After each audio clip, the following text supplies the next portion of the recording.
December 23, 1948, just after midnight. Sugamo Prison, Tokyo. 7 men were led out of their cells and brought together in a single room for the last time. One of them, the oldest of the group, a 70-year-old general, was asked to lead the others. Not in prayer, not in silence.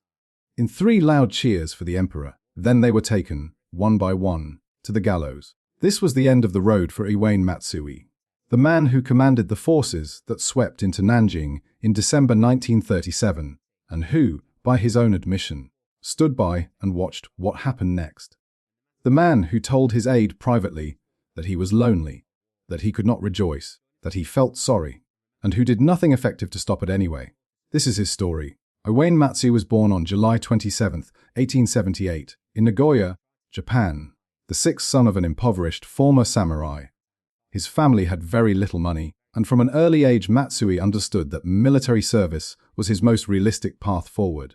He entered the Army Academy, graduated in 1897, and by 1904 was already seeing combat in the Russo-Japanese War in northeastern China. He graduated from the elite Army Staff College at the top of his class in 1906, an achievement that immediately marked him as one of the most promising officers of his generation. And here is something about Matsui that separates him from almost every other figure on this channel. He was not simply a soldier following orders. He was, by reputation, one of the Imperial Japanese Army's foremost experts on China. He spent years stationed there. He learned the language. He formed genuine friendships with Chinese officials and intellectuals. He was a passionate believer in a concept called Pan-Asianism, the idea that the nations of Asia should stand together, in unity, against Western colonial domination. He helped found an organization called the Greater Asia Association to promote exactly that vision. In another life, Matsui might have been remembered as a bridge between Japan and China. Instead, his name became permanently attached to one of the worst atrocities either country has ever seen. By 1935, Matsui had retired from active duty. He was in his late 50s, done with military life, spending his time promoting his Pan-Asian vision through diplomatic channels. Then, in August 1937, as full-scale war exploded between Japan and China, the Imperial Army called him back. He was given command of the Shanghai Expeditionary Force, tasked with fighting one of the bloodiest urban battles of the entire war as Japanese forces pushed through the city street by street. The Battle of Shanghai lasted nearly 3 months, cost Japan tens of thousands of casualties, and pushed Chinese nationalist forces into full retreat toward their capital. As the campaign ended, Matsui made a decision that would define everything that followed. Despite orders from the General Staff headquarters in Tokyo not to expand the campaign further, Matsui pushed hard to advance on Nanjing. He believed capturing the Chinese capital would force the nationalist government to collapse and end the war quickly. His superiors eventually agreed. The march toward Nanjing began. What happened after Japanese forces entered the city on December 13, 1937, became known to the world as the Nanjing Massacre, or the Rape of Nanking. The death toll is still debated by historians, but estimates range from 100,000 to over 300,000 Chinese civilians and disarmed soldiers killed in roughly 6 weeks. The memorial in Nanjing today carries the number 300,000. Mass executions along riverbanks. Women and children targeted alongside soldiers. Buildings looted and burned. Killing contests reportedly held between officers, competing to be the first to murder 100 people with a sword. Contests reported in Japanese newspapers at the time with apparent approval.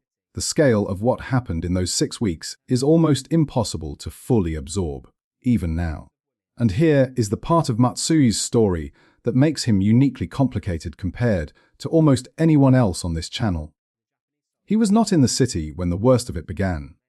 He had fallen ill with tuberculosis during the campaign and was recovering in Suzhou, some distance away, when Japanese forces entered Nanjing. A member of the imperial family, Prince Yasuhiko Asaka, had assumed temporary field command in his absence. Some historians believe it was Asaka, not Matsui, who issued the actual order to kill all captives before the city fell.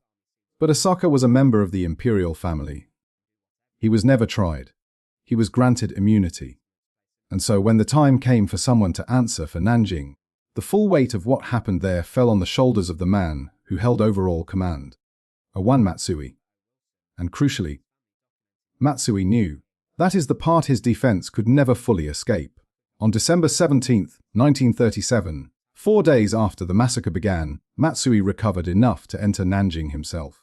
What he saw, and what his own diary and the accounts of people close to him record, makes clear that he understood what his troops had done. On December 18th, just 1 day after entering the city, he told a civilian aide, and these are his own words, documented in historical records, "I now realize that we have unknowingly wrought a most grievous effect on this city. When I think of the feelings and sentiments of many of my Chinese friends who have fled from Nanjing and of the future of the two countries, I cannot but feel depressed. I am very lonely and can never get in a mood to rejoice about this victory. I personally feel sorry for the tragedies to the people." On New Year's Day, he reportedly confided to a Japanese diplomat, "My men have done something very wrong and extremely regrettable." He issued orders demanding discipline. He called meetings with his divisional chiefs of staff. None of it stopped anything. The killing continued. The orders went unheeded or were ignored, and Matsui, the man who knew, who expressed private sorrow, and who took no effective action, went home to Japan in 1938 and retired again. If you are watching this and thinking, "Wait, he actually said he felt sorry, he said he was depressed," and yet nothing changed. That is exactly the point the Tokyo Tribunal spent months wrestling with. Feeling something privately and failing to act on it publicly is not innocence. It is a different kind of responsibility. Hit like if this is the kind of history you want more of. For the next 7 years, Matsui lived quietly in retirement at his home in Atami, Japan. In February 1940, he commissioned the building of a small Buddhist shrine, the Koa-kanon, a statue of the Bodhisattva of compassion, facing in the direction of Nanjing. Whether this was genuine remorse, or simply the act of a man trying to make peace with his own conscience, is a question historians have never fully resolved. When Japan surrendered in August 1945, Matsui was at home. American authorities arrived shortly after to begin rounding up war crimes suspects. He was indicted before the International Military Tribunal for the Far East in April 1946, alongside 27 other Japanese leaders. The Tokyo trial, often called Japan's Nuremberg, stretched for over 2.5 years, the longest and most complex war crimes proceeding of the entire 20th century.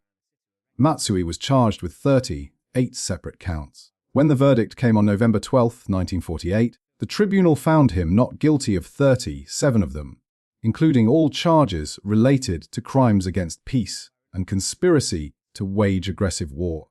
The judges dismissed the argument that he had organized or intentionally ordered the massacres. But on count 55, deliberately and recklessly disregarding his duty to take adequate steps to prevent breaches of the laws of war, he was found guilty. The tribunal's judgment stated plainly, the tribunal is satisfied that Matsui knew what was happening. He did nothing, or nothing effective, to abate these horrors. That single count was enough. The sentence was death by hanging. 7 men in total received the death sentence that day, including Hideki Tojo, whose story this channel has already told. The others were Kenji Doihara, Saishiro Itagaki, Koki Hirota, Haitaro Kimura, and Akira Muto. All 7 were scheduled to hang together just after midnight on December 23, 1948. In his final days at Sugamo prison, Matsui was 70 years old, the oldest of the 7 condemned men. He spent time with the Buddhist chaplain who attended to the prisoners. He requested that his cremated remains be taken to the Koa-kanon shrine he had built in Atami, the shrine facing Nanjing. Whether that request was ultimately honored in the way he intended is complicated, as you will see in a moment. Just after midnight on December 23, 1948, the 7 condemned men were gathered together one final time. As the oldest, Matsui was asked to lead the group. He called out 3 cheers of banzai, the traditional Japanese expression of long life, shouted here not for himself, but for the emperor he had served his entire life. Then he and the other 6 men were taken to the gallows and hanged simultaneously. Iwane Matsui was pronounced dead at the age of 70. He was the only one of the 7 executed men who had built a shrine facing the city his forces had destroyed. Whether that meant anything, or whether it meant nothing at all, history has never quite agreed. After the execution, the US Army took Matsui's cremated ashes to prevent any memorial from being established. But the owner of the crematorium had quietly hidden a small portion before the Americans arrived. Those hidden ashes were brought to the Koa Kannon Shrine in Atami, where they remain to this day, in a building facing Nanjing, the city Matsui said he felt sorry for and could never bring himself to save. In 1978, in a secret ceremony, Matsui's name, along with the names of all 7 executed war criminals, was enshrined at Yasukuni Shrine in Tokyo. When the ceremony became publicly known the following year, it triggered a diplomatic controversy between Japan and its neighbors that has never fully been resolved and is still referenced in political discussions between Japan, China, and South Korea today. Iwane Matsui was convicted not for ordering the Nanjing Massacre, but for knowing it was happening and failing to stop it. He is buried, in a sense, facing the city that defines his legacy. Whether that is justice, or whether justice was even truly possible for what happened in Nanjing, is a question that the families of those 300,000 people have been living with for nearly 90 years. If you want to hear what happened to the other 6 men executed alongside him that same night, their final hours, their last words, and what each of them was convicted of, that story is coming next on Ordinity. Subscribe so you don't miss it.